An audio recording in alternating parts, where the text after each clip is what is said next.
امام اعظم امام ابو حنیفہ نعمان ابن ثابت، وہ دور چونکہ اس میں علم الکلام کا تھا تو ان کا جو پہلا زندگی کا دور گزرا ہے وہ علم الکلام پر بحث و مباحثے کا تھا، اور یہ جتنے یہ علوم اس دور میں وجود میں آئے ان پر گفتگو تھی، یہاں تک کہ عمر کا بہت سارا حصہ اس میں گزر گیا۔ اب توجہ ان کی علم نبوت میں جو بنیادی علوم ہیں، قرآن ہے، حدیث ہے اور فقہ ہے، کہ جو عملی زندگی کے قوانین ہیں انسانی سوسائٹی کے، اسے فقہ کہا جاتا ہے۔ کن علوم پر دسترس حاصل کی جائے اور انہیں بنیاد بنایا جائے، اب وہ ان علوم کو حاصل کرنے کے لیے حضرت ابراہیم نخعی کے پاس آتے ہیں اور اپنے علم حدیث کے اساتذہ کے پاس جاتے ہیں۔ وہاں بیٹھ کر علم نبوت پر مسلسل وہ تعلیم حاصل کرتے ہیں۔ 10 11 سال 12 سال ایک ہی کام میں صرف ہو گئے۔ اب انہوں نے ان علوم کو بنیاد بنایا، قرآن کو بنیاد بنایا۔ اب معمول ہے کثرت کے ساتھ قرآن حکیم کی تلاوت کا اور اس پر غور و فکر کرنے کا،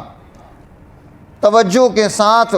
اس کو، دھیان کے ساتھ اس کو پڑھنے کا۔ رمضان المبارک میں سارا دن قرآن حکیم کے پڑھنے میں، اس کے غور و خوض میں، اور ساری رات اس طرح سے گزر جاتی ہے کہ مسلسل قرآن حکیم کے ذریعے سے اللہ کا تعارف حاصل ہو رہا ہے، اللہ کے ساتھ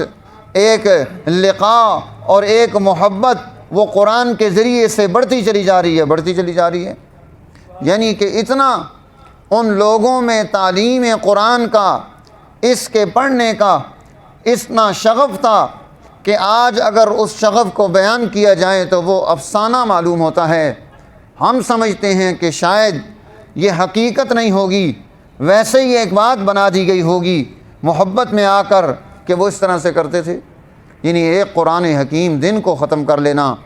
ایک قرآن حکیم رات کو ختم کر لینا، چونکہ یہ معمولات تھے ان لوگوں کے۔ خود حضور نبی اکرم سرور دو عالم صلی اللہ علیہ وسلم کا معمول یہی تھا، رات کو کثرت کے ساتھ اللہ کے قرآن کی تلاوت میں مصروف ہیں۔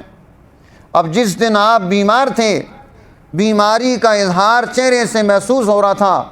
صحابہ نے دیکھ لیا تھا کہ آپ کی طبیعت آج اچھی نہیں ہے، اس رات میں اللہ کے نبی نے قرآن حکیم کے 10 پارے تلاوت فرمائے،